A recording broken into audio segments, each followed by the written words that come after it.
Okay, so today we're going to learn how to do some different watercolor techniques, different types of washes, and you will also learn how to mix skin tones.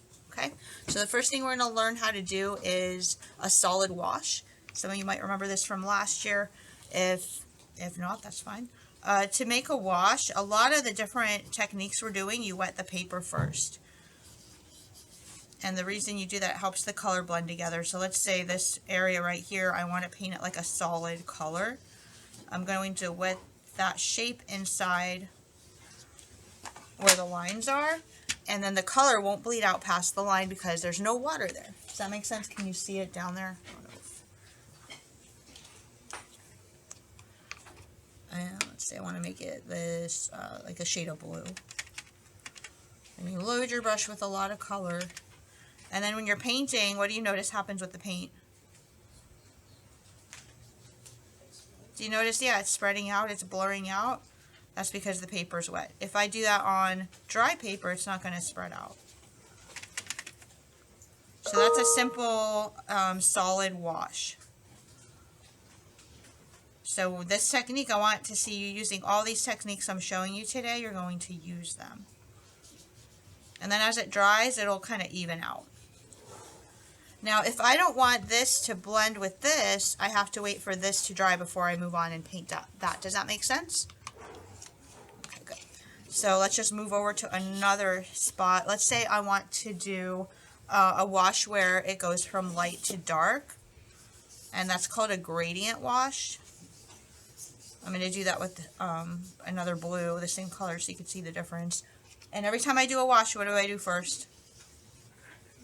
You wet the paper.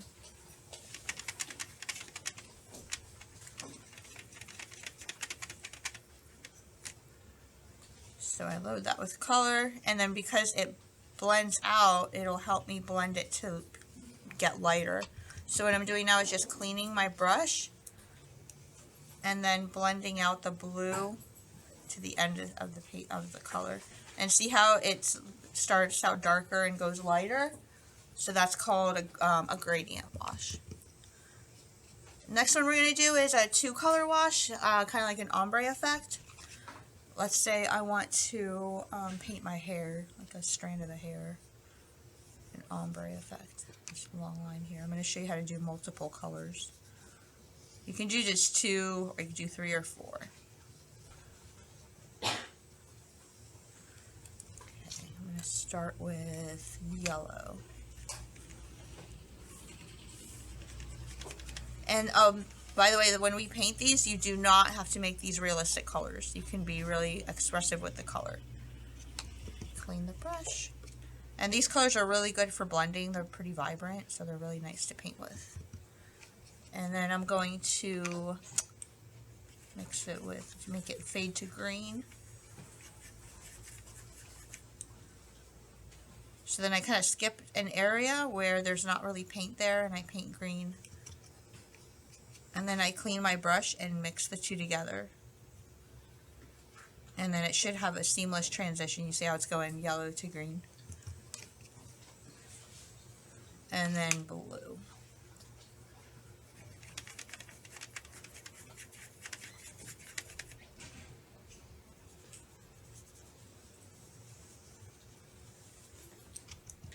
Clean my brush and then blend the two together between. Does that make sense? That part.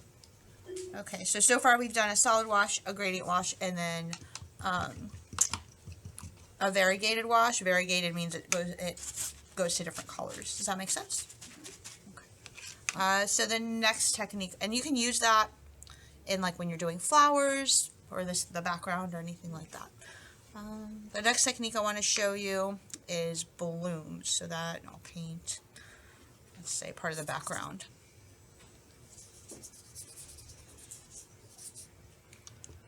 Actually helps. If you have a large area that you need to wet the paper, use one of the flat brushes. And they're over there. The brushes are organized in two different bins. One of them is the round detail brushes, and then the other bin has the large flat brushes for larger areas. And I'm going to start with this magenta color. I'm just going to do in the background.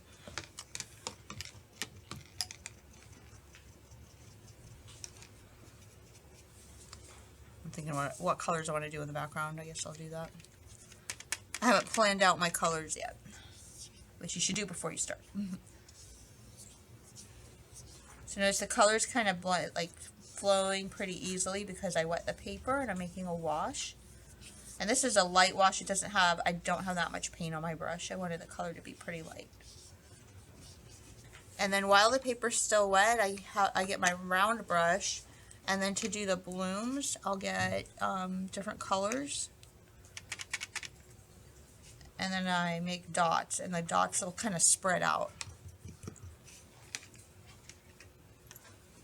You see them? See how it's blooming? That's why it's called blooms. And I don't recommend doing this technique on your face because it'll look like you have like some kind of chicken pox or something crazy. So I don't recommend that. But you can do multiple colors. It looks cool.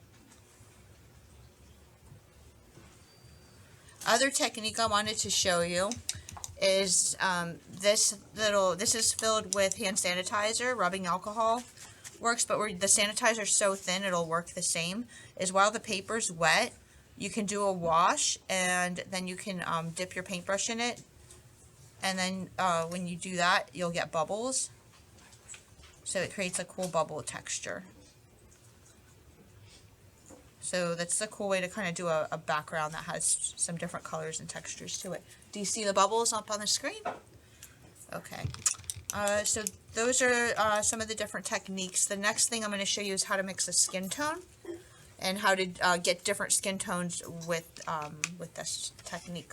So to mix a skin tone, you're going to use these side panels right here to mix your color, because if you just try to do brown with like some white in it, it looks really flat, and then you can't get variety. Some people have warmer skin tones like golden undertones. Some people have pink undertones, which is like a cooler skin tone.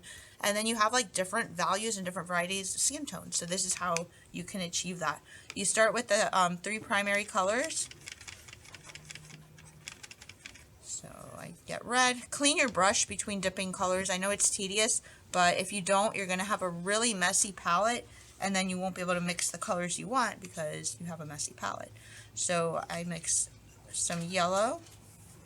So far I have orange, right? And then the last primary color is blue. So then I mix some blue. And you mix that until you get a brownish color. If it looks too green, I put in the opposite, which is red. Alright, and that looks a little too orangey. I might add a tiny touch of blue. Okay, so then you get like this brown color, and then if you want a lighter skin tone, then you mix a little bit of white with it. So depending on like how light or dark you want the skin tone to be, you mix white. Now you don't have to paint your skin a natural skin tone. You can make it purple or green for, I don't care. You can do whatever you want with the colors. But when you're painting it on, what helps is you wet your paper first. And I'm going to show you how to get some shadows with your skin tone so it doesn't look flat.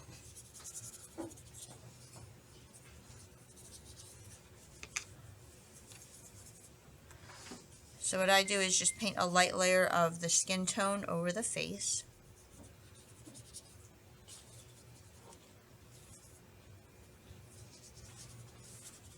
I paint it on the lips too because I'm going to mix a different color over the lips to make it look natural, but it kind of has some skin tone to it. Now when you look at a face, it has shadows, right? And the trick is there's color in shadows, so then what I like to do is come in with like blues or purples and paint those in where I would see shadows. So like around the eyes, and it'll mix with the skin tone a bit.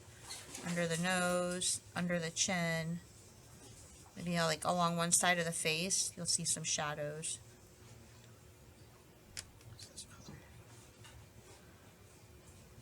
You know, artists like Van Gogh used green a lot in his faces and the skin tones, greens and blues. Is that coming across? Okay. And then for the lip tone, you just use your skin tone, and then you can add a little bit of like red and orange to it. Just the tiniest bit, and then you'll get like a natural kind of lip color.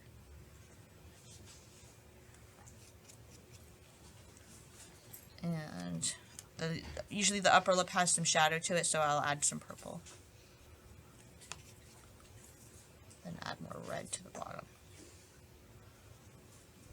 Okay, alright, so that'll hopefully get you started off on some techniques, okay? Any questions?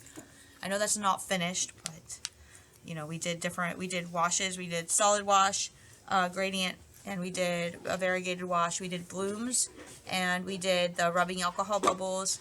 There's little containers over there by the sanitizer for you, if you want to use that technique. And then we learned skin tones, okay? Any questions? Okay, who wants to pass out art?